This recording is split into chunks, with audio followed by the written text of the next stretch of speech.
Was ist denn die größte Größe?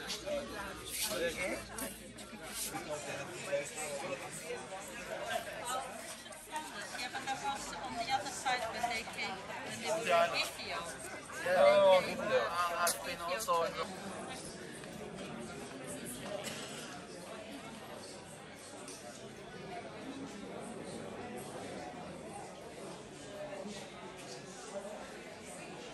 Σώστε τα βουνά της Μάνης με θέμα ανεμογεννήτριες, γιατί απορρίπτουμε την πρόταση Μόρες 2.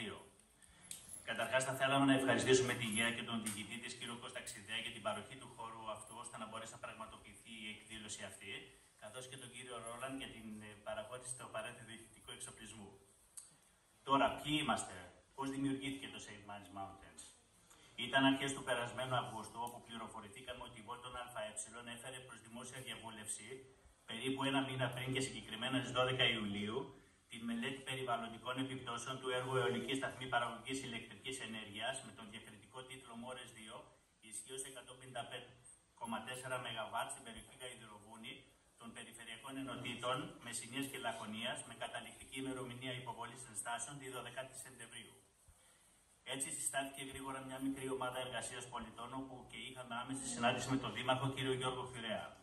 Ήρθαμε σε επαφή και με άλλες ομάδες, όπως η Κίνηση για την Προστασία των Ισίδων, Save Άγραφα, SOS Μέναλο και Κορώνης, όπου μοιράστηκαν μαζί μας τη γνώση και την εμπειρία τους, έτσι ώστε να την προσαρμόσουμε στα δικά μας δεδομένα. Κάπως έτσι, πήραμε την απόφαση η ομάδα εργασίας αυτή να παραμείνει ολιγομελής μέχρι και τη 12η Σεπτεμβρίου, καταληκτική ημερομηνία υποβολής των ενστάσεων, έτσι ώστε να διασφαλίσουμε την αποτελεσματικότητα στις αποφάσεις μας, χωρίς αυτό να σημαίνει ότι θεωρούσαμε τους εαυτούς μας περισσότερο ή λιγότερο αποτελεσματικούς από τους συμπολίτες μας. Προσλάβαμε για δικηγόρο μας τον κύριο Κόλλια, ο οποίος έχει μεγάλη εμπειρία επί του θέματος, όπου και του ανατέθηκε από εμάς η σύνταξη της ένστασης των πολιτών. Προχωρήσαμε στην ενημέρωση των συνδημοτών μας, τόσο με τα μέσα κοινωνικής δικτύωσης, όσο και από στόμα σε στόμα, πόρτα σε πόρτα, όπου συλλέχθησαν 5.425 υπογραφές και συμπεριλήφθηκαν στην ένστασή μας. Προχωρήσουμε στην παρουσίαση του έργου και ύστερα θα απαντηθούν τυχόν ερωτήσεις σας. Έχουμε τη χαρά να έχουμε κοντά μας τον κύριο Παύλο Ελευθεριάδη, καθηγητή νομική στο Πανεπιστήμιο της Οξφόρδης και στο Πανεπιστήμιο της Νέας Υόρκης και δικηγόρο στο Λονδίνο. Ο κύριος Ελευθεριάδης έχει μεγάλη εμπειρία στο χωροταξικό και περιβαλλοντικό δίκαιο, τόσο στα αγγλικά όσο και στα ευρωπαϊκά δικαστήρια.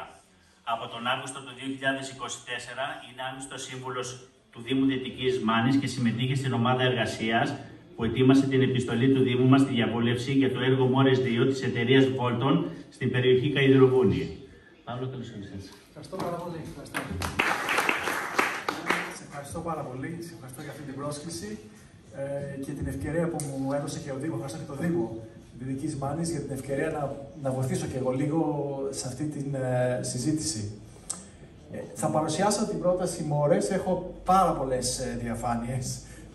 Θα χρειαστεί να πάω λίγο βιαστικά, γιατί το θέμα είναι πάρα πολύ μεγάλο. Η προθέτησή τους είναι το ζήτημα και πρέπει να τις βάλουμε εκεί που δεν θα καταστρέψουν το τοπίο, το περιβάλλον, τους οικοτόπους κλπ. Ποια είναι αυτή η αίτηση, τι ακριβώς κάνει? Η αδειοδότηση των αιωλικών πάρκων έχει πολλά στάδια. Η εταιρεία Volton έχει περάσει το πρώτο, το σημείο 1 που βλέπετε, βεβαίωση παραγωγού. Αυτό το έχει πάρει. Θα σας δείξω τι σημαίνει αυτό σε λίγο. Και τώρα έχει προχωρήσει στο δεύτερο βήμα, την περιβαλλοντική αδειοδότηση. Έχει και άλλα βήματα. Τα δύο αυτά έργα έχουν ένα παράδοξο χαρακτηριστικό. Ενώ βρίσκονται στην Πελοπόννησο, δεν τους επιτρέπει η ΡΑΕ να διοχετεύσουν την ενέργεια στην Πελοπόννησο. Τους το επιτρέπει μόνο να το διοχετεύσουν στη στερεά Ελλάδα. Έργο, προφανώς όπως καταλαβαίνετε, τεράστιας έκτασης. Δηλαδή πρέπει από εδώ που είμαστε στην Δυτική Μάνη να εγκατασταθούν πυλώνες υψηλής τάσης, θα περνάνε από όλο το Αίγυπτο, θα φτάνουν στην Αρκαδία, όπου θα ενώνονται με το Μόρες 1 και από εκεί θα ξεκινάει άλλο καλώδιο που θα φτάνει στην άκρη της Πελοποννήσου, θα υπάρχει υποθαλάσσια σύνδεση προς τη στερεά Ελλάδα και θα καταλήγει η παροχή της ενέργειας στο δίστομο, στην Ελλάδα. Αυτό λέει η βεβαίωση παραγωγής της ΡΑΕ. Το δίστομο. Το βγάζει 187 χιλιόμετρα. Εκεί θα πάει η ενέργεια. Στη στερεά χωματοδρόμους λένε μήκους 48 χιλιόμετρων.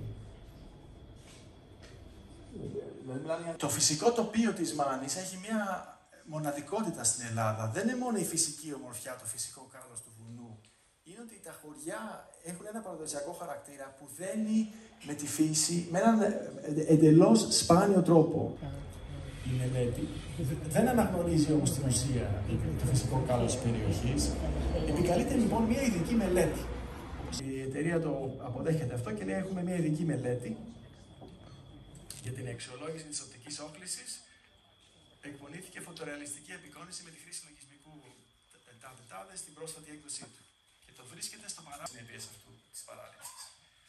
Πήγα και στην μελέτη περιβαλλοντικών επιπτώσεων του Μόρες 1, που δεν αφορά εμάς στενά, αλλά είναι μέρος του Airbnb. Και εκεί λείπουν τα παρατήματα. Και Νικόλαο. Και αυτές είναι οι περιοχές που θα το πεθούν οι ανεμογεννήτριες. Είναι ορατές και από τον Άγιο Νικόλαο, από και από το λιμανάκι. Είναι δυνατόν να μην έχει επιπτώσεις αυτό? Δεν λέω ότι οι επιπτώσεις είναι στον και καλά πάρα πολύ κακές. Εγώ τις θεωρώ κακές, αλλά η μελέτη περιβαλλοντικών δεν τις εξετάζει καν. Σαν να μην υπάρχουν. Αλλά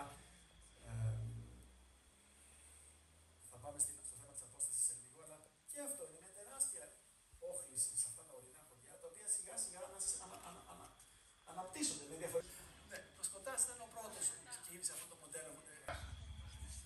Στην Ελλάδα, από ό,τι έχουμε διαβάσει, οι εταιρείες σχεδόν όλες δεν τηρούν ούτε καν τα στοιχειώδη του κοινοτικού κανονισμού. Και όμως κάνουν αυτά που κάνουν. Δεν ξέρω αν έχετε ενημερωθεί για την Εύβοια. Ξέρετε τι έχει γίνει?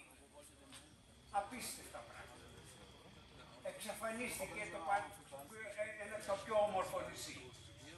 Που σημαίνει λοιπόν ότι εάν δεν υπάρχει οργανωμένη αντίσταση από εδώ, είναι μαζί με αυτά που μας είπατε τώρα, ξεπερνάει τη φαντασία. Στην Εύβοια που την έχουν, ιδίως στην Νότια, την έχουν καταστρέψει πριν από 1,5 μήνα, το Συμβούλιο Επικρατείας έδωσε άδεια για... Να υπάρχει μια εναρμόνιση των χρήσεων. Κάποιες περιοχές είναι τεράστιο κάλος και δεν προστατεύονται. Δεν μπορείς να βάλεις ανεμογεννήτριες στους Δελφούς ή στο Βόλιο ή στην Ακρόπολη. Μπορεί να τις βάλεις όμως σε κάποια βιομηχανική ζώνη, σε κάποια πεδιάδα χαμηλής αισθητικής αξίας, με λιγότερα χωριά. Μπορείς να βρεις κάποιες λύσεις. Στην Ελλάδα αυτή η εναρμόνιση των χρήσεων δεν έχει γίνει πουθενά. Δεν υπάρχει εθνικό χωροταξικό. Υπάρχουν αποσπασματικά χωροταξικά. Τώρα θυμάμαι υπάρχει χωροταξικό για τον τουρισμό. Δεν μπορεί να φτιάξει χωροταξικό μόνο για τον τουρισμό. Πρέπει να έχει εθνικά χωροταξικά που έχουν υπόψη τους όλες τις χρήσεις. Την αλεία, την άμυνα, τα ραντάρ. Όλα γίνονται ενιαία. Και πρέπει να γίνονται από τους Δήμους και τις περιφέρειες. Στη Βρετανία, τώρα μιλάω εντάξει, ίσως να μην είναι τόσο σχετικό, αλλά το χωροταξικό σχέδιο το φτιάχνει ο Δήμος. Και η περιφέρεια. Για ένα πολύ μεγάλο ευχαριστώ στην κυρία Γιώνα.